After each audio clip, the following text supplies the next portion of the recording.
నమస్తే welcome to yes news bulletin లో ముందుగా హెడ్లైన్స్ చూద్దాం. ఘనంగా జరుపుకున్న ఎస్ ఛానల్ 4వ వార్షికోత్సవ వేడుకలు. వార్షికోత్సవం సందర్భంగా పేదలకు అన్నదానం కార్యక్రమం చేపట్టిన సిబ్బంది. తెనాలిని జిల్లా కేంద్రంగా ప్రకటించాలంటూ ప్రభుత్వాన్ని డిమాండ్ చేసిన తెనాలి పట్టణ మరియు పరిసర ప్రాంత అభివృద్ధి సంఘం వివిధ సంఘాల ప్రతినిధులతో రౌండ్ టేబుల్ సమావేశం. తెనాలిని జిల్లా చేయాలని ఉద్యమ కార్యాచరణపై దృష్టి పెట్టిన వివిధ సంఘాల నాయకులు. పరిసరాల పరిశుభ్రతతోనే దోమల నివారణ. మున్సిపల్ మాజీ చైర్పర్సన్ సయ్యద్ ఖాలిదా నజీమా వెల్లడి. ఎన్సీఆర్ఎం హైస్కూల్లో మలేరియా, మున్సిపల్ వైద్యాధికారులతో విద్యార్థులకు అవగాహన. తెనాలి మండలం పెదరావూరు గ్రామంలో ఇటీవల మృతి చెందిన మహిళా మండల మాజీ అధ్యక్షురాలు కుదరవల్లి లక్ష్మీ తులసి కుటుంబ సభ్యుల్ని పౌర సరఫరాల శాఖ మంత్రి నాదెళ్ల మనోహర్ పరామర్శించారు. లక్ష్మీ తులసి చిత్రపటానికి పూలమాల వేసి నివాళులర్పించారు. మండల గ్రామమైన పెదరావూరులో ఇటీవల దివంగతులైన మహిళా మండలి మాజీ అధ్యక్షురాలు కుదరవల్లి లక్ష్మీ తులసి కుటుంబ సభ్యులను పౌర సరఫరాల శాఖ మంత్రి శాసనసభ్యులు నాదెళ్ల మనోహర్ పరామర్శించి వారి కుటుంబానికి సానుభూతి తెలిపారు.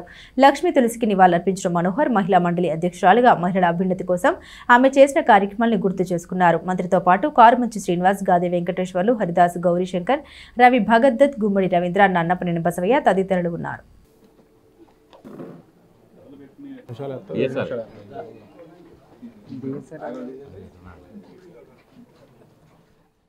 పరిసరాల పరిశుభ్రతతోనే దోమల నివారణతో పాటుగా సంపూర్ణ ఆరోగ్యవంతులుగా జీవించవచ్చని మాజీ మున్సిపల్ చైర్పర్సన్ సయ్యద్ ఖాలిదా నజీం అన్నారు. స్వచ్ఛంద్ర స్వర్ణాంధ్ర కార్యక్రమాల్లో భాగంగా శనివారం స్థానిక మారీసుపేటలోని నల్లమోతు చెంచు రామనాయుడు మున్సిపల్ ఉన్నత పాఠశాలలో ఏర్పాటు చేసిన పరిసరాల పరిశుభ్రత, దోమల వల్ల వచ్చే వ్యాధులపై అవగాహన కార్యక్రమం నిర్వహించారు. ఈ కార్యక్రమానికి ముఖ్య అతిథిగా పాల్గొన్న ఆరోగ్యాధికారి doctor Mova Yesubabu, malaria sub unit officer Srikantha ఉమాకాంత్లు విద్యార్థులకు పరిసరాల పరిశుభ్రత, నీటి వలన దోమల వల్ల వచ్చే వ్యాధులపై అవగాహన కల్పించారు. ఈ సందర్భంగా మున్సిపల్ మాజీ చైర్పర్సన్ కౌన్సిలర్ సయ్యద్ ఖాలిదా నజీం మాట్లాడారు. విద్యార్థులు వ్యక్తిగత పరిశుభ్రతతో పాటుగా పరిసరాల పరిశుభ్రత పాటిస్తూ మీరు నేర్చుకున్న విజ్ఞానాన్ని మీ కుటుంబ సభ్యులకు తెలియజేసినట్లయితే సమాజానికి ఎంతో ఉపకరిస్తుందని, ప్రభుత్వ లక్ష్యాలు నెరవేరుతాయని అన్నారు. మున్సిపల్ ఆరోగ్య శాఖ అధికారి మోవా యేసుబాబు మాట్లాడారు. భోజనానికి ముందు మల విసర్జన తర్వాత చేతులను శుభ్రంగా కడుక్కోవాలని సూచించారు. చేతులు శుభ్రపరుచుకునే విధానాన్ని ప్రయోగాత్మకంగా విద్యార్థులకు వివరించారు. పట్టణ malaria sub unit officer Srikanta Umakant మాట్లాడారు. దోమల వల్ల మలేరియా, డెంగ్యూ, పైలేరియా, చికన్ గున్యా, మెదడు వాపు వంటి వ్యాధులు వస్తాయని, వాటిని అరికట్టుటకు విద్యార్థులు ప్రజా సహకారం ఎంతో అవసరమని అన్నారు. ఒక్కొక్క దోమ 200 నుండి 300 గుడ్లు పెడతాయని, వాటిని లార్వా దశలోని నిర్వీర్యం చేసినట్లయితే దోమల అభివృద్ధి నివారించవచ్చని అన్నారు. అనంతరం సచివాలయ సిబ్బంది, పాఠశాల సిబ్బంది, విద్యార్థులతో ఆరోగ్య విస్తరణ అధికారి అందే బాలచంద్రమౌళి స్వచ్ఛాంధ్ర ప్రతిజ్ఞ చేయించారు. ఈ కార్యక్రమంలో పాఠశాల ప్రధాన ఉపాధ్యాయులు Pathan Karimulla, health visitor Kampa Sarojini, Dasari Vijayakumari, ANM Tirupatamma, malaria supervisor Dasari Siva, Nagamalleswaram, sanitary inspector Gummadi Prasad, మహిళా Apparao, malaria health assistant Syed Karimulla, Sheikh Naveez, Sanka Sarath Babu, sanitary సెక్రటరీలు, ఆశా కార్యకర్తలు, మున్సిపల్ నగర దీపికలు, ఆర్పీలు తదితరులు పాల్గొని ర్యాలీ నిర్వహించారు.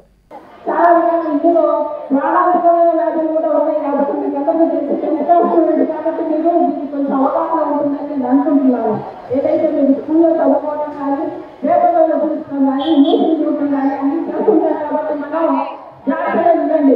2 మాటలు తర్వాత వెళ్ళిపోవచ్చు. ఏదైతే ఇవన్నీ మనం అరికట్టుకొని మన ఇంటి పరిసర ప్రాంతాన్ని, చుట్టుపక్కల ప్రాంతాన్ని మనం పరిశుభ్రంగా పెట్టుకుంటే ఇలాంటి రోగాలు రాకుండా అరికట్టుకోవచ్చు. అలాగే దీనివల్ల ఇంకా ఏ నష్టాలు వస్తాయో, వర్షం వల్ల మీకు చట్టాలు ఇచ్చారు, అందులో కూడా మీరు జాగ్రత్తగా మీ ఇంట్లో చేసుకుంటే చాలా వరకు చాలా రోగాలు అరికట్టుకోవచ్చు. వైరల్ ఫీవర్స్ కానివ్వండి. ఈరోజు మనం స్వర్ణాంధ్ర స్వచ్ఛాంధ్రలో ప్రోగ్రాంలో భాగంగా ఈ స్వర్ణాంధ్ర స్వచ్ఛాంధ్ర అనేది ప్రతి 3వ శనివారం జరుగుతుంది. ఈ లాస్ట్ 3వ శనివారం ఇది పోస్ట్ పోన్ అయ్యి ఈ శనివారం జరుపుకోవడం జరిగింది. ఈ స్వర్ణాంధ్ర స్వచ్ఛాంధ్ర ఈ ఆగస్టు నెల థీమ్ ఏంటంటే మాన్సూన్ హైజీన్, వర్షాకాల పరిశుభ్రత అనేది థీమ్ ఇచ్చారు. సో దాని కింద మనం డిఫరెంట్ యాక్టివిటీస్ కండక్ట్ చేయడం జరిగింది. సో మనం మార్నింగ్ కల్వర్టుల దగ్గర ఎక్కడైతే మేజర్ కల్వర్ట్లు ఉన్నాయో వాటి కింద అడల్ట్ మస్కిటోస్ ఎక్కువ ఉంటాయి కాబట్టి అక్కడ డే ఫాగింగ్ చేయడం జరిగింది. అలాగే సో ఈ వాటర్ స్టాగ్నేషన్ లేకుండా చూడటానికి ఎక్కడెక్కడ డ్రైనేజెస్లో అంతా రొటీన్ వర్క్లో భాగంగా సిల్ట్ తీయటం జరిగింది. సో అలాగే పరిసరాల ఈ ఏఎన్ఎంస్, మా ఏఎన్ఎంస్ అర్బన్ పిహెచ్సిస్ కింద ఉండే ఏఎన్ఎంస్ సహకారంతో సో ఇంటి పరిసరాల్లో ఎక్కడైతే వాటర్ నిల్వ ఉన్నాయో వాటిని అన్నిటినీ రిమూవ్ చేయడం జరిగింది. సో అలాగే శాసా ప్రోగ్రాంలో స్వచ్ఛంద స్వర్ణాంధ్ర కార్యక్రమంలో భాగంగా నల్లమూతు చించరామయ్య గారి స్కూల్లో మున్సిపల్ శాఖ వారు మరి మలేరియా శాఖ వారు కలిసి పిల్లల్లో అవగాహన కలిగించాలనే ఉద్దేశంతో ఈ కార్యక్రమం ఏర్పాటు చేయడం జరిగింది. ఇందులో మా వంతు భాగంగా పిల్లలు వాళ్ళ తల్లిదండ్రులకి ఏ విషయాలు చెప్పాలి, దోమలు ఎక్కడెక్కడ పెరుగుతాయి, ఇంట్లో ఏ ప్రాంతాల్లో దోమలు పెరగడానికి అవకాశం ఉంది, ఇంట్లో ఏ ప్రాంతాల్లో నీళ్ళు నిల్వ ఉంటాయి, ఎక్కడైతే నీళ్ళు నిల్వ ఉంటాయి అక్కడ దోమలు పెరుగుతాయి, ఎక్కడైతే దోమలు పెరుగుతాయో అక్కడ దోమల ద్వారా వ్యాపించే malaria, dengue, chikungunya, malaria, బోధకాలు, మెదడువాపు, జికా వైరస్ వంటి వ్యాధులు ఒకరి నుంచి ఒకరికి వ్యాపించడానికి అవకాశం ఉంటుంది. కనుక ముఖ్యంగా దోమలు పుట్టకుండా చేయాలనే ఒక సంకల్పంతో పిల్లల తరం నుంచే అవగాహన కలగాలనే ఉద్దేశంతో ఈ కార్యక్రమంలో మేము కూడా పార్టిసిపేట్ చేశాము. ప్రేక్షకులతో 4 ఏళ్ల ఎస్ ఛానల్ దిగ్విజయ ప్రయాణంలో ఎన్నో కొత్త ఆవిష్కరణలు, ప్రేక్షకుల హృదయాల్ని గెలుచుకున్న కార్యక్రమాలు, ప్రజలకు ఉపయోగపడే ఎన్నో కార్యక్రమాల్ని ఎస్ ఛానల్ అందిస్తూ ముందుకు వెళ్తున్న సందర్భంగా ఎస్ ఛానల్ 4వ వార్షికోత్సవం సందర్భంగా ప్రత్యేక రిపోర్ట్. ఎస్ ఛానల్ ఆవిర్భావమే తెనాలి ప్రేక్షకులకు సువర్ణ ఆభరణం. డిజిటల్ ప్రసారాలతో ప్రేక్షకుల మదిని దోచుకున్న ఎస్ ఛానల్ ప్రజా సమస్యలపై దృష్టి సారించి వారి సమస్యలకు పరిష్కారం చూపింది. సమాజంలో ఆధ్యాత్మికత వెల్లివిరియాలని వేద ధర్మంతో పురాణ ఇతిహాసాలను ప్రసారం చేస్తుంది. మేధావుల అనుభవాలు వారి స్ఫూర్తిని పొందేలా గెస్ట్ అవర్ కార్యక్రమాలు కూడా నిర్వహిస్తోంది. వార్డ్ విలేజ్ ఎనాలిసిస్ నిర్వహించి దీర్ఘకాలిక ప్రజా సమస్యల పరిష్కారానికి దారి చూపింది. ఆరోగ్య మస్తుతో యూరాలజీ, గైనకాలజీ వంటి వివిధ విభాగాల వైద్య నిపుణుల చేత ఆరోగ్య పరిరక్షణ కోసం సూచన సలహాలు అందిస్తోంది. మహిళలు తమ వంట నేర్పులో మరింత కొత్త వంటలను రుచి చూపించేలా తెనాలి రుచులను ద్వారా కొత్త వంటల్ని పరిచయం చేస్తుంది. 4వ వార్షికోత్సవం సందర్భంగా స్థానిక రైల్వే స్టేషన్ వద్ద గల శ్రీ శివలింగేశ్వర భక్త బృంద సేవా సమితి కేంద్రం వద్ద నిరుపేదలకు, నిరాశ్రయులకు, అనాథలకు అన్నదాన కార్యక్రమాన్ని నిర్వహించుకోవడం జరిగింది. ఈ సందర్భంగా కుర్ర శ్రీనివాసరావు మాట్లాడారు. డిజిటల్ రంగంలో కేబుల్ ప్రసారాల్లో కొత్త ఒరవడి తీసుకొచ్చిన ఎస్ ఛానల్ నాణ్యమైన ప్రసారాలను అందించడమే కాకుండా ప్రభుత్వానికి, ప్రజలకు, రాజకీయ ప్రముఖులకు వారధిగా ఉంటూ విశ్లేషణతో కూడిన కార్యక్రమాలు అందిస్తూ ముందుకు వెళ్తున్న ఎస్ ఛానల్ మరింత ప్రగతి పథంలో వెళ్లాలని శ్రీ శివలింగేశ్వర భక్త బృంద సేవా సమితి అధ్యక్షులు కుర్ర శ్రీనివాసరావు పేర్కొన్నారు. ఈ కార్యక్రమంలో మేనేజర్ కోగంటి కోటేశ్వరరావు, సిహెచ్ రాజగోపాల్, వందన, రాజు, రాఘవేంద్ర, గుంటూరు అనిల్, ఎం భాస్కర్, కె రాజు, అంకినేడు, బాలకృష్ణ, వసంత్, గుణ, సంధ్యారాణి, అవుట్డోర్ సిబ్బంది పాల్గొన్నారు.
ఎస్ ఛానల్ 4వ వార్షికోత్సవం సందర్భంగా మరి రైల్వే స్టేషన్ వద్ద శ్రీ శివలింగేశ్వర భక్త బృంద సేవా సమితి కేంద్రం వద్ద మరి పేదలకు అన్నదాన కార్యక్రమం నిర్వహించుకోవడం జరిగింది.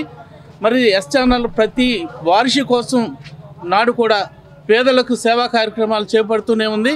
అలాగే ఈ కార్యక్రమానికి కుర్ర శ్రీని గారు మనకి సహకారం అందించారు. మరి ఎస్ ఛానల్ ద్వారా మరి అనేక కార్యక్రమాలను మేము అందించడం జరిగింది. మునుముందు కూడా వినూత్నమైనటువంటి ఆకర్షణీయమైన కార్యక్రమాలని మేము నిర్వహించి ఇచ్చేందుకు సన్నద్ధం అవుతున్నాము. మరి మరొకసారి మా ప్రేక్షకులందరికీ కూడా 4వ వార్షికోత్సవం సందర్భంగా శుభాకాంక్షలు తెలియజేయడం జరుగుతుంది. ఎస్ ఛానల్ ప్రేక్షకులకు మరి 4వ వార్షికోత్సవ శుభాకాంక్షలు. మరి ఎస్ ఛానల్ వచ్చి 4 సంవత్సరాలు పూర్తవుతుంది. ఈ 4 సంవత్సరాలుగా మరి ప్రజలకి ఎన్నో విధాలుగా ప్రజలకి ప్రభుత్వానికి మధ్య ఎన్నో సేవలు అందిస్తూ ఒక వారధిగా నిలబడి మరి డిజిటల్ రంగంలో ముందస్తు ఉంటూ మరి కొత్త టెక్నాలజీతో మంచి క్వాలిటీతో వచ్చే వీడియోతో ఈ యొక్క ఛానల్ పనిచేస్తుందని చెప్పేసి నేను తెలియపరుస్తున్నాను. మరి ఈ రోజున 4వ సంవత్సరాన్ని వార్షికోత్సవం ప్రదర్శించుకొని మరి ఎస్ ఛానల్ యాజమాన్యం మరి స్టాఫ్ కలిసి మరి శ్రీ శివలింగేశ్వర స్వామి భక్తబృంద సేవా సమితి చేస్తున్న ఈ అన్నదాన కార్యక్రమంలో మరి ప్రతి ఏటా 4 సంవత్సరాల నుంచి కూడా ఇక్కడ దీన్ని వేదికగా చేసుకొని మరి అన్నదాన పేదలకు ఇవ్వాలనే సంకల్పంతో మరి ఈ రోజు కూడా వచ్చి మరి ఆ ఛానల్ సిబ్బంది మొత్తం కూడా వచ్చి ఇక్కడ ఈ అన్నదానంలో పాల్గొంటూ నాకు చాలా ఆనందంగా ఉంది.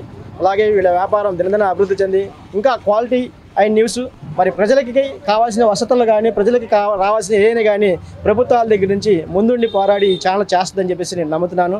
రానున్న రోజులు ఇలాంటి కార్యక్రమాలు ఇంకెన్నో చేయబట్టాలని చెప్పేసి ప్రజలకి ప్రభుత్వాలకి మధ్య వారధిగా నిలబడుతుందని చెప్పేసి నేను భావిస్తూ మరి మరోసారి ఎస్ ఛానల్ ప్రేక్షకులకి శుభాకాంక్షలు. గత 18 రోజులుగా కొనసాగిన సినీ కార్మికుల సమ్మె విరమణ నేపథ్యంలో మా ఏపీలో సభ్యత్వం గల సాంకేతిక నిపుణులు సత్వరమే షూటింగ్లకు హాజరు కావాల్సిందిగా మూవీ ఆర్టిస్ట్ అసోసియేషన్ వ్యవస్థాపకులు సినీ దర్శకుడు దిలీప్ రాజా పిలుపునిచ్చారు. తెనాలిలోని మా ఏపీ కార్యాలయంలో శనివారం జరిగిన కార్యవర్గ సభ్యుల సమావేశంలో మాట్లాడారు. సినీ కార్మికులు డిమాండ్ చేసిన 30% వేతనాల పెంపును అంచెలంచెలుగా 22.5% వరకు పెంచడానికి అంగీకారం కుదిరిందని దర్శకుడు దిలీప్ రాజా తెలిపారు.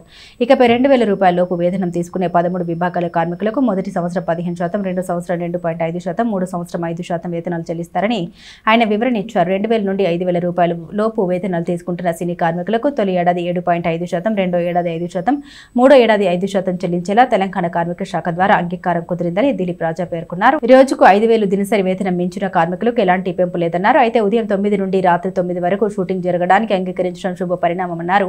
చిన్న సినిమాలకు వేతనాల పెంపు వర్తించదని ఆయన తెలిపారు. సోమవారం నుండి అందరి షూటింగ్లు యథావిధిగా జరిగేలా మా ఏపీలోని సినీ కార్మికులు సహకరించాలని ఆయన కోరారు. కాగా ఆదివారం పనిచేసినందుకు డబుల్ కాల్ షీట్ కాకుండా 1.5 కాల్ షీట్ వేతనం చెల్లించడానికి అంగీకారం కుదిరిందని ఆయన తెలిపారు. సమ్మె విరమణకు సహకరించిన తెలంగాణ ప్రభుత్వ కార్మిక శాఖకు, యూనియన్ నాయకులకు, ఫెడరేషన్ నాయకులకు, నిర్మాతలకు ఆయన కృతజ్ఞత తెలిపారు. గత 18 రోజులుగా నిరవధికంగా సినిమా రంగంలో ఉన్న సినీ కార్మికులు 24 క్రాఫ్ట్స్ సంబంధించిన యూనియన్ వారు సమ్మె చేస్తున్న విషయం అందరికీ తెలిసిందే.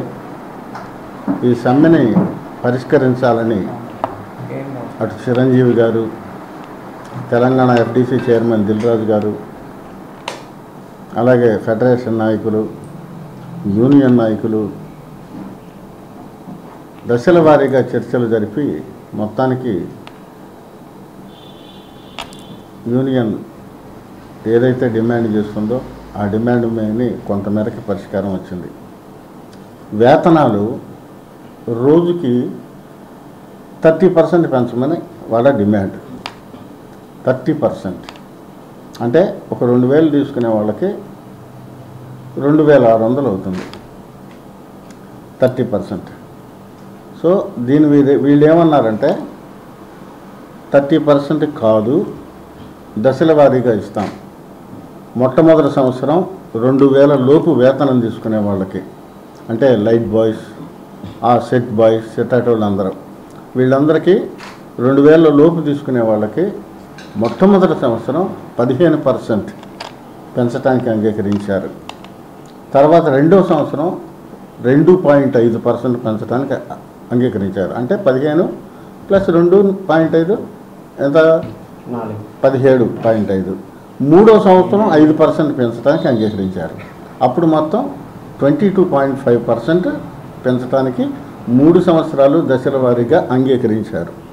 ఈ అంగీకరించిన దాని మేరకు యూనియన్ నాయకులు, ఫెడరేషన్ నాయకులు చాలా చొరవతో సమన్వయంతో సమ్మెకి పులి స్టాప్ పెట్టడం జరిగింది.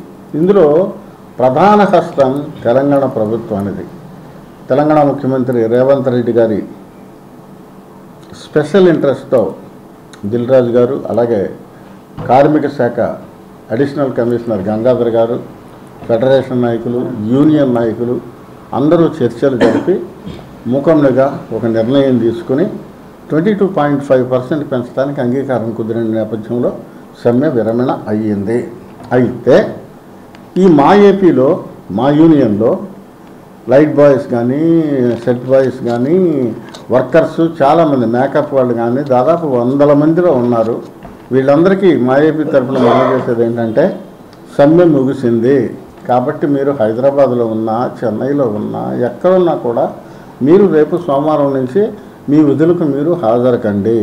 సోమవారం నుంచి పేర్కొన్నట్లుగా 22.5%లో ఫస్ట్ సంవత్సరం 15% పెంచి 2,000 రూపాయలకి ఇవ్వటం జరుగుతుంది. 2,000 నుంచి 5,000 లోపు తీసుకునే కార్మికులకి ఫస్ట్ సంవత్సరం 7.5% పెంచడానికి అంగీకారం కుదిరింది.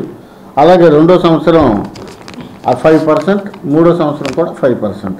ఎవరికి 2 నుంచి 5 లోపు తీసుకునే కార్మికులకి. ఇక 5,000 తీసుకునే కార్మికులకి పెంచాల్సిన అవసరం ఎంత మాత్రం లేదని నిర్ధారణ చేయటం జరిగింది. ఈ నేపథ్యంలో కొన్ని ప్రత్యేక అంశాలను కూడా పరిగణలోకి తీసుకోవటం జరిగింది. అందుట్లో ఒకటేంటంటే ఈ పెంచిన వేతనాలు ఏదైతే 22.5% పెంచడం జరిగిందో ఈ 22.5% చిన్న సినిమాలకి ప్రస్తుతానికి వర్తించదు. చిన్న సినిమాలకి మీరు గతంలో ఎంతైతే తీసుకుంటున్నారో అంతే వస్తుంది. అయితే చిన్న సినిమాకి బడ్జెట్ ఎంత, దీని పరిధి ఎంత, 3 కోట్ల 5 కోట్ల అనేది చాలా అతి తక్కువ రోజుల్లో తెలియజేయటం జరుగుతుంది. ప్రస్తుతానికి చిన్న సినిమాలకి ఈ వేతనాల పెంపు అనేది వర్తించదు. సో తర్వాత ఆదివారం సెలవు రోజు కాబట్టి యూనియన్ వాళ్ళు ఆదివారం పనిచేస్తే ఒక కాల్ షీట్ పనిచేస్తే డబల్ కాల్ షీట్ వేతనం ఇమ్మని అడగటం జరిగింది. సో డబల్ కాల్ షీట్ కాకుండా చర్చల్లో భాగంగా డబల్ కాల్ షీట్ ఇవ్వకుండా 1.5 కాల్ షీట్ ఇవ్వడానికి అంగీకారం కుదిరింది. తెనాలి జేఎంజే మహిళా కళాశాలలో హైయర్ ఎడ్యుకేషన్ ఉత్తర్వుల మేరకు క్యాన్సర్పై అవగాహన సదస్సును ఏర్పాటు చేయడంతో పాటు వివిధ రకాలైన క్యాన్సర్ టెస్టులు అధ్యాపకేతర సిబ్బందికి చేశారు. విద్యార్థులకు వారికి అవసరమైన బ్లడ్ టెస్టులు, బరువు లాంటివి చూడడం, మరికొన్ని టెస్టులు చేశారు.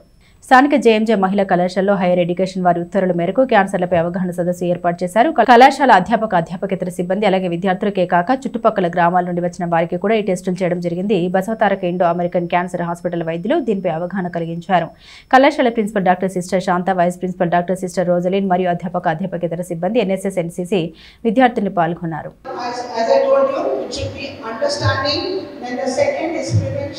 That is prevention and screening method and early detection.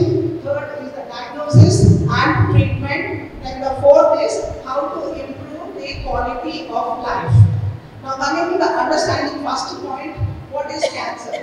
The cancer is nothing. If I really tell you the simple language, cancer can be taken as one of the metabolic disorders like how we say diabetes and hypertension. If you really take it in this way, you can overcome the cancer at any time, any part of the stage.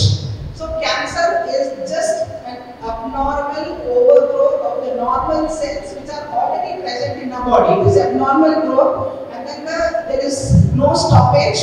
It keeps on growing and growing.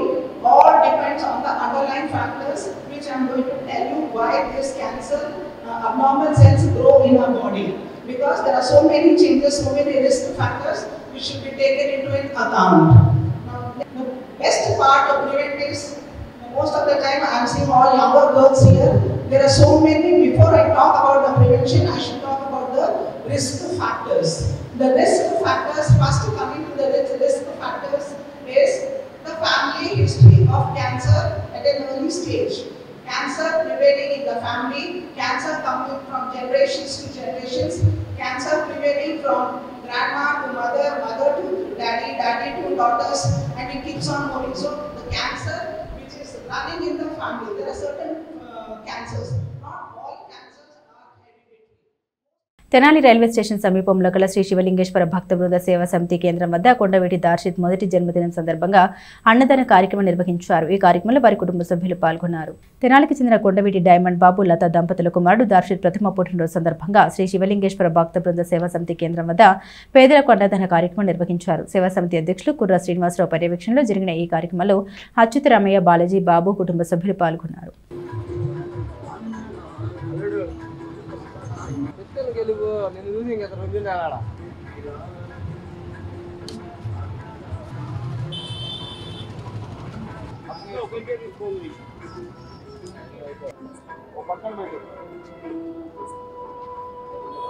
ప్రతినిత్యం నిత్య అన్నదాన కార్యక్రమంలో ఈరోజు railway station దగ్గర ఉన్న శ్రీ శివలింగేశ్వర స్వామి భక్తబృంద సేవా సమితి ఆధ్వర్యంలో జరుగుతున్న నిత్య అన్నదాన కార్యక్రమంలో ఈరోజు నా మేనల్లుడు దాషిత్ పుట్టినరోజు సందర్భంగా ఈరోజు వాళ్ళ తల్లిదండ్రులు ఈ అన్నదాన కార్యక్రమం చేయడం చాలా సంతోషంగా ఉన్నది.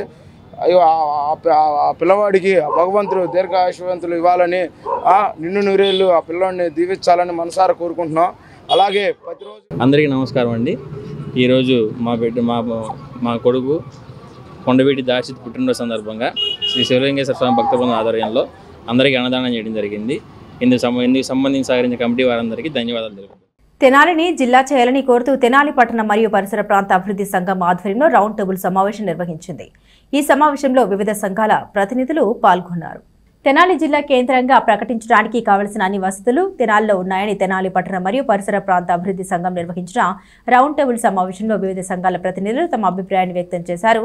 గవర్నమెంట్ అడ్మినిస్ట్రేషన్ ఆఫీసులకు అలాగే ఇతర ప్రాంతాలకు రాకపోకలు సాగించేందుకు గాను రైల్వే జంక్షన్ అనేక వసతి కలిగిన తెనాలి ఎంతో చరిత్రాత్మకమైన ప్రాంతమని, సామాజిక ఆర్థిక రాజకీయ ప్రజా పోరాటాల్లో కళా రంగాల్లో ప్రాముఖ్యత కలిగిన తెనాలిని జిల్లా చేయాలని వారు చేసిన తీర్మానంలో పేర్కొన్నారు. ఇందుకు సంబంధించి అన్ని రాజకీయ పార్టీలు ప్రజా సంఘాలు కలుపుకొని ఉద్యమంగా పట్టణ అభివృద్ధి సంఘం కార్యక్రమాన్ని చేపట్టేందుకు సిద్ధమవుతుందని, ఈ కార్యక్రమంలో ప్రజలు వేలాదిగా పాల్గొని జయప్రదం చేయాలని కోరారు. ఈ కార్యక్రమంలో సంఘ అధ్యక్షులు దర్శి శివ కోటేశ్వరరావు, హాజరైన వివిధ సంఘాల ప్రతినిధులు అబ్దుల్ అరీఫ్, రావూరి శివశంకర్రావు, నారాయణం, కమల్ కుమార్, అబ్రహం, లింకన్, ఈపూరి నవీన్ చంద్, పూల సతీష్, లక్కరాజు, చిరంజీవి, రాజేష్, ఆర్వి, సల్జో, నిరాహియా, మీ ఫణీంద్ర పాల్గొన్నారు.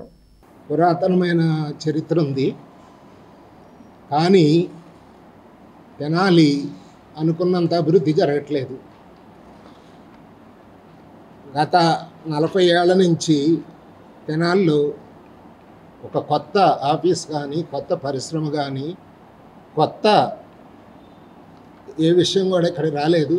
అలానే మిగతా ఊళ్ళతో పోలిస్తే జనాభా సంఖ్య కూడా చాలా తక్కువగా పెరిగింది. ఇంతకుముందు ఏదైతే ఫెసిలిటీస్ ఉన్నాయో అవి కూడా ఇక్కడి నుంచి వెళ్ళిపోయినాయి.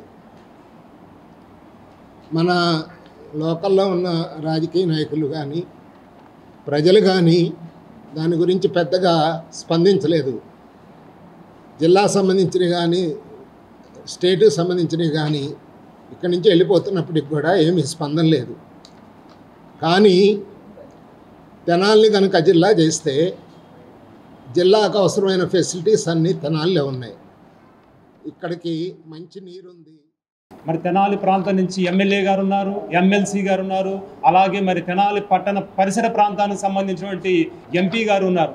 వీరు ముఖ్యంగా మరి దీని మీద శ్రద్ధ వహించి అతి ముఖ్యంగా రేపు రాబోయే సెప్టెంబర్ 2వ తారీఖు గుంటూరు మరి నియోజకవర్గ గుంటూరు ప్రాంతాల్లో ఉన్నటువంటి ఉపసంఘం మరి పరిశీలనకు వచ్చిన సమయంలో మీరందరూ కూడా తెనాలిని జిల్లా చేయాలని, తెనాలికి కొన్ని ప్రాంతాలకి ఆయా ప్రాంత వాసులైనటువంటి నాయకుల పేర్లు పెట్టి జిల్లా ఏర్పాటు చేస్తున్నారు.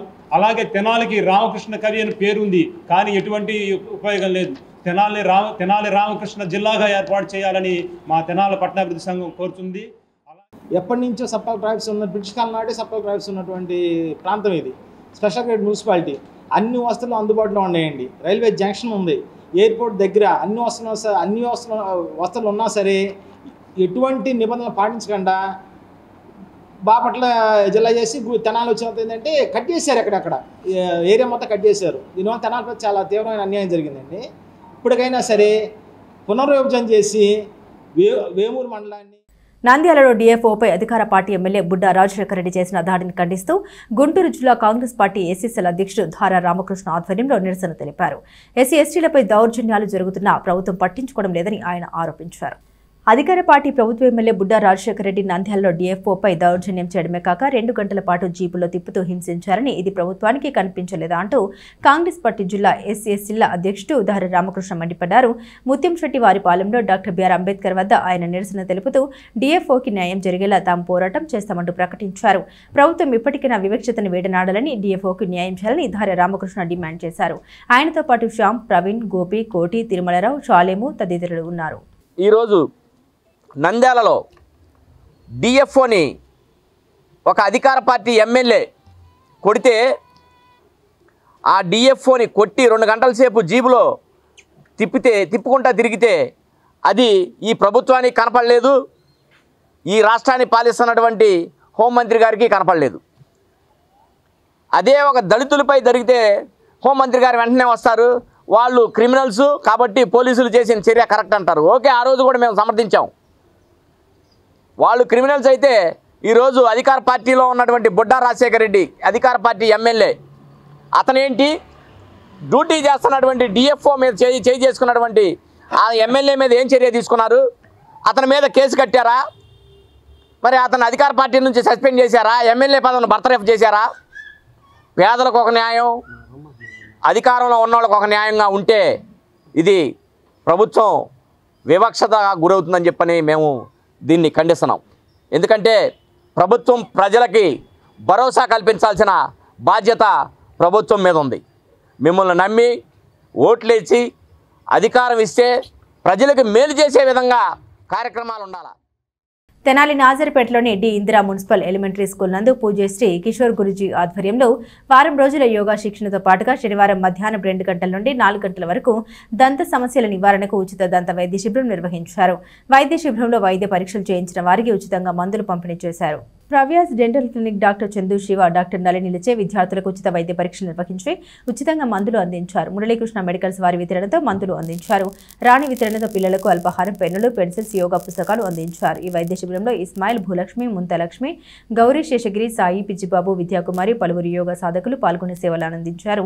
తొలుత కన్వీనర్ సూర్యనారాయణ స్వాగతం పలకగా కిషోర్ గురించి ప్రవచనం చేశారు. డాక్టర్ చందు శివ పంటి జాగ్రత్తలు తీసుకునే విధానాన్ని వివరించారు. 100 మంది విద్యార్థులకు వైద్య పరీక్షలు నిర్వహించి ఉచితంగా మందుల్ని పంపిణీ చేశారు.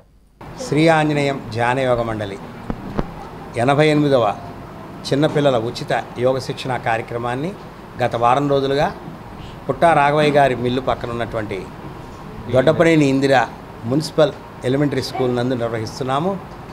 ఇక్కడ హెచ్ఎం గారి ప్రోత్సాహంతో, ఉపాధ్యాయుల ప్రోత్సాహంతో దాదాపు 100 మంది విద్యార్థులకి ఆసనాలు, ప్రాణాయామాలు, ధ్యానము శిక్షణ ఇస్తున్నాము. ప్రతి నెల ఒక వారం రోజుల పాటు సాయంత్రం పూట ఒక్కొక్క గవర్నమెంట్ స్కూల్కి వెళ్ళి మేమే మా శ్రీ ఆంజనేయ ధ్యాన మండలి తరఫున శిక్షణ ఇస్తున్నాము. కారణం ఏంటంటే యమనియమాదులు పిల్లలకి తెలియటమే ప్రధాన ఉద్దేశం. యోగా అంటే యమము, నియమము ఈ రెండు ప్రధానంగా పిల్లలకి బాల్యావస్థలో తెలియాలి. యమము అంటే ఇతరులకి అపకారము చేయరాదు అని చెప్పబడింది. ఇదంతా పతంజలి రచించారు. నియమము అంటే తమకి తాము అపకారం చేసుకోరాదు. వెరీ రీసెంట్గా చూస్తున్నాం, హైదరాబాద్లో కూడా ఒక 10th క్లాస్ విద్యార్థి 8th క్లాస్ అమ్మాయిని ఇంట్లోకి వెళ్ళి స్క్రూ డ్రైవర్తో పొడిచి చంపేశాడు. ఇదంతా ఎందుకు జరుగుతుందంటే విద్య అంటే ధన సంపాదన మార్గంగా మారిపోయింది. దాని నుంచి బయటపడాలి మనం. విద్య అంటే వినయం చెప్పేది, వినయం వల్ల అర్హత వచ్చేది, అర్హత వల్ల పాత్రత వల్ల ధర్మము స్థాపించబడేది అన్న విషయం బాల్యంలోనే తెలియాలి. ఆ బాల్యంలో తెలియడానికి మేము ఈ ఎలిమెంటరీ స్కూల్స్కి వచ్చి 5వ క్లాసు లోపు ఉన్న పిల్లలకి మొక్కై ఉన్నప్పుడే వేసిన విత్తనము మహావృక్షంగా మారుతుంది.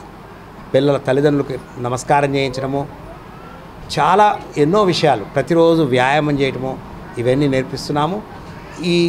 ఈ కార్యక్రమంలో మేము కూడా ఉంటామని మా సీనియర్ యోగ సభ్యులు నళిని గారు, డాక్టర్ చందు శివ గారు కూడా వారు మా యోగ సభ్యులు అవ్వటం మా సంస్థకి చాలా అదృష్టము. అందువల్ల వారి సహాయంతో మేము మెడికల్ క్యాంప్ కూడా నిర్వహిస్తున్నాము. అలాగే మురళీకృష్ణ మెడికల్స్ మన ఇల్లు వృద్ధాశ్రమం వాళ్ళు కూడా మన యోగ సభ్యులు. వాళ్ళు మేము మందులు అందిస్తామండి ఉచితంగా అన్నారు. అందువల్ల ఈ మహాయజ్ఞాన్ని మనం నిర్విఘ్నంగా నిర్వహించగలుగుతున్నాము. మరొక్కసారి డాక్టర్స్కి ఆ మెడిసిన్స్ అందిస్తున్నటువంటి మన ఇల్లు వృద్ధాశ్రమం వాళ్ళకి కూడా మా సంస్థ హృదయపూర్వక నమస్కారాలు తెలియజేస్తూ సెలవు. పళ్ళ సమస్యలు పళ్ళ డాక్టర్కి చూపించుకోవాలి, అందులోనూ పిల్లలకి కూడా పళ్ళ డాక్టర్ ఉంటారు, వాళ్ళకి చూపించుకోవాలి అనేది అవగాహన చాలా తక్కువగా ఉంది. సో మనం ఏంటంటే చిన్నప్పుడు పళ్ళ గురించి జాగ్రత్త తీసుకుంటే పెద్దయ్యాక కూడా మన పళ్ళు అనే 2 రకాల పళ్ళు, పాల పళ్ళు, శాశ్వత దంతాలు ఎలా ఉంటాయో అవి మనం పాల పళ్ళ నుంచి శ్రద్ధ తీసుకుంటే శాశ్వత దంతాలు కూడా బాగుంటాయి. ఓకే, చిన్నప్పుడే మీరు కరెక్ట్గా రోజుకు 2 సార్లు బ్రష్ చేయాలి, ఎంతసేపు బ్రష్ చేయాలి, ఇవన్నీ మీకు తెలుసు కాబట్టి నేర్చుకున్నారు. అలానే ఇంకో రోజు పాటించండి. సో అది వాడు నాకు చెప్పాడు ఏం చెప్తే నాకు ఇప్పటివరకు అవసరం రాలేదు సార్, ఇప్పుడు నేను హైదరాబాద్లో ఇంటర్న్షిప్ చేస్తుంటే నార్త్ ఇండియన్స్తో మాట్లాడటానికి ఉపయోగపడుతుంది. అప్పుడు నేను 4th నుంచి 8th కంప్లీట్ చేశాను, కానీ ఆ విద్య నాకు మధ్యలో మన ఏపీలో ఉన్నప్పుడు ఎప్పుడు విద్య హిందీ వల్ల నాకు అనిపిలా, కానీ ఇప్పుడు ఉపయోగపడుతుంది. యోగా గురించి నేర్చుకోవడం, అలాగే నేను గురువు గారు ఫస్ట్ రోజు అబ్జర్వ్ చేశాను, సార్ చాలా చక్కగా పిల్లలతో మమేకమై, ఇక్కడ పిల్లలతో ఉన్నప్పుడు ఏంటంటే వాళ్ళ లెవెల్కి దిగాలి. మనకి ఎంత సబ్జెక్ట్ ఉన్నదని ఇంపార్టెంట్ కాదు, వాడి లెవెల్కి దిగి వాళ్ళలో ఒక పిల్లోడిలాగా ఉండి వాళ్ళని గైడ్ చేయడం అనేది చాలా చాలా చక్కగా చేశారు. అలాగే ఒక మంచి అలవాటుని గురువు గారు ఒక మంచి అలవాటుని తల్లిదండ్రులకి పాదాలు వందనం చేయడం. వర్షాలు వరదల వల్ల రైతులకు పంట నష్టం జరిగిన నేపథ్యంలో రైతులకు ప్రభుత్వం అండగా ఉండాలని Congress party Tenali incharge doctor Chandu Sambasivudu అన్నారు. రైతులకు యూరియా డీఏపీ సకాలంలో అందించాలని, రేట్లు అందుబాటులో ఉంచాలని ఆయన విజ్ఞప్తి చేశారు. అకాల వర్షాలు వరదల వల్ల రైతులు నష్టపోయారని, ఇటువంటి సమయంలో ప్రభుత్వం రైతుల్ని ఆదుకోవాలని కాంగ్రెస్ పార్టీ తెనాలి నియోజకవర్గ ఇన్ఛార్జ్ డాక్టర్ చందు సాంబశివుడు అన్నారు. పార్టీ కార్యాలయంలో మీడియాతో మాట్లాడుతూ ఆయన యూరియా డీఏపీ సకాలంలో రైతులు అందించే విధంగా ప్రభుత్వం ముందస్తుగానే చర్యలు తీసుకోవాలని ఆయన తెలిపారు. అలాగే రేట్లు కూడా రైతులకు అందుబాటులో ఉండేలా చూడాలని డాక్టర్ చందు సాంబశివుడు పేర్కొన్నారు. ఈ సమావేశంలో పట్టణ అధ్యక్షుడు పొన్నూరు నాగసూర్య, శశిధర్రావు, పట్టణ ఉపాధ్యక్షుడు గుర్రపు ద్వారక శ్రీనివాస్, తెనాలి మండల ప్రెసిడెంట్ మల్లవరపు ప్రసాద్, స్టీవెన్ బాబు, అనిల్ శంకరరావు, కోటేశ్వరరావు, భీమా రమేష్, చందు, అయ్యప్ప, నాగూర్, కార్తీక్, వీరస్వామి, శ్రీను, మల్లికార్జునరావు తదితరులు పాల్గొన్నారు. ఇప్పుడు మన తెనాలి ప్రాంతం అంతా కూడా వ్యవసాయ ఆధారిత ప్రాంతం, ఎక్కువ భాగం ఇదంతా మాగాని, కొంత మెట్ట ప్రాంతాలు, లంకలు, మెట్ట ఉద్యానవన పంటలు, మెట్ట పంటలు. ఇప్పుడు చూడండి, దీనికి అంతా కూడా ఎరువులు ఇది ప్రథమ దశే, ఇదేమి చివరి దశ కాదు. మొన్నే ఎదబెట్టడం కానీ ఇంకా నాట్లు ఇంకా అంతా కంప్లీట్ కాలేదు. జులైలో మెదరేసారు, మొట్టమొదటి కోటానే ఎరువులు వచ్చేది ఇప్పుడు వేసుకునేది. ఈ ఎరువులకు ఇప్పటికే చాలా పిఎస్సిఎస్లో కూడా, అంటే ప్రైమరీ అగ్రికల్చర్ కోఆపరేటివ్ సొసైటీలు కానీ, మార్కెట్లు కానీ, ఈ మధ్యలో వైసీపీ టైంలో ఊరు ఒక చిన్న ఇది పెట్టారు, కౌంటర్ లాగా. అక్కడ కానీ ఇక్కడ కానీ ఇప్పుడు ఎరువులు కావాల్సిన రీతిలో లభ్యం అవ్వట్లేదని అందరూ చెప్పుకునేది. రెండోది ఏంటంటే క్యూలు, ఇక్కడ కూడా మార్కెట్ యార్డ్లో కూడా క్యూలు నడవటం, వాటికి కూడా సరిగా ఇవ్వకుండా ఉంటాం. అన్నిటికంటే ముఖ్యంగా గవర్నమెంట్ రేటు కంటే కూడా ఎక్కువ అమ్మటం. ఒకటి అసలు లేదు తక్కువ, రెండోది ఎక్కువ అమ్మటం. ఇప్పుడు అసలు మొన్న కురిసిన వర్షంతో కురవటం, ఒక పూట కురిసి రాత్రి కురిసినా కానీ 20 నుంచి 27 అంటే 20 నుంచి 27 సెంటీమీటర్ల వర్షం అంటే చాలా ఎక్కువ వర్షం. ఆ దెబ్బతో చాలా ఏరియా మునిగిపోయి బెదబెట్టిన దాంట్లో కనీసం పావుల వంతన్నా దెబ్బతింది. దానికోసం రైతులకు కొంచెం రైతులకు కానీ కౌలు రైతులకు కానీ ఎక్స్ట్రా సాగు చేసే రైతులకి డబ్బులు అదనం ఖర్చు అవుతుంది. దానికి తోడు ఇప్పుడు యూరియా మామూలుగా 266 అమ్మాల్సింది 350, 300 నుంచి పైన అమ్ముతున్నారని మాకు వచ్చే సమాచారం. అసలు ముందు బహిరంగ మార్కెట్లో ఎరువులు లేకపోయే యూరియా అవైలబిలిటీ లేదు, వీళ్ళు తెప్పియటం కూడా ఈ కొట్లు.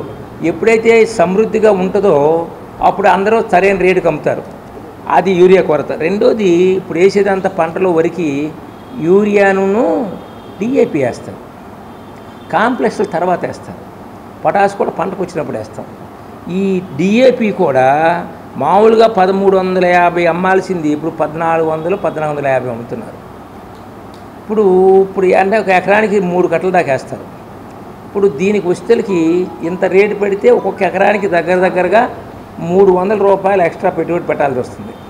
ఎవరైనా వ్యవసాయ శాస్త్ర సైంటిస్టులు కూడా కనుక్కొని అగ్రికల్చర్ ఆఫీసులు కూడా 45 రోజుల లోపల ఫస్ట్ నెలలో కనుక ఎరువులు సరిగా వేయకపోతే దుబ్బు చేయటం తగ్గిపోతుంది.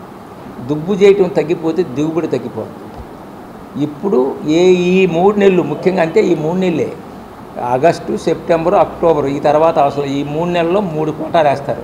ఇప్పుడు తప్పనిసరిగా మీరు ఎరువులు కొరత లేకుండా చూడాలని చెప్పేసి ప్రజెంట్ కూటమి ప్రభుత్వాన్ని మేము డిమాండ్ చేస్తున్నాం. మా నియోజకవర్గం ఇన్ఛార్జి గారు అయినటువంటి డాక్టర్గా కాకముందే ఆయన రైతు బిడ్డ. మరి రైతు పడుతున్నటువంటి కష్టం మన సాంబశివరావు గారికి చాలా దుఃఖంతో ఉన్నారు. అదేంటంటే, మీరు మన కూటమి ప్రభుత్వం రైతులకి తగినంత యూరియా కానీ లేకపోతే రైతుకు కావాల్సిన ప్రతి ఎరువు కూడా సకాలంలో అందజేసి రైతును ఆదుకోవాలని చెప్పని నేను కూటమి ప్రభుత్వాన్ని కాంగ్రెస్ పార్టీ తరఫున కోరుకుంటూ డిమాండ్ చేస్తున్నాను. బులెటిన్ ముగించే ముందు హెడ్లైన్స్ మరోసారి. ఘనంగా జరుపుకున్న ఎస్ ఛానల్ 4వ వార్షికోత్సవ వేడుకలు. వార్షికోత్సవం సందర్భంగా పేదలకు అన్నదానం కార్యక్రమం చేపట్టిన సిబ్బంది. తెనాలిని జిల్లా కేంద్రంగా ప్రకటించాలంటూ ప్రభుత్వాన్ని డిమాండ్ చేసిన తెనాలి పట్టణ మరియు పరిసర ప్రాంత అభివృద్ధి సంఘం వివిధ సంఘాల ప్రతినిధులతో రౌండ్ టేబుల్ సమావేశం. తెనాలిని జిల్లా చేయాలని ఉద్యమ కార్యాచరణపై దృష్టి పెట్టిన వివిధ సంఘాల నాయకులు. పరిసరాల పరిశుభ్రతతోనే దోమల నివారణ. మున్సిపల్ మాజీ చైర్పర్సన్ సయ్యద్ ఖాలిదా నజీమా వెల్లడి. ఎన్సీఆర్ఎం హైస్కూల్లో మలేరియా, మున్సిపల్ వైద్యాధికారులతో విద్యార్థులకు అవగాహన. ఇవి బులెటిన్ అప్డేట్స్. మరిన్ని అప్డేట్స్ కోసం చూస్తూనే ఉండండి ఎస్ న్యూస్.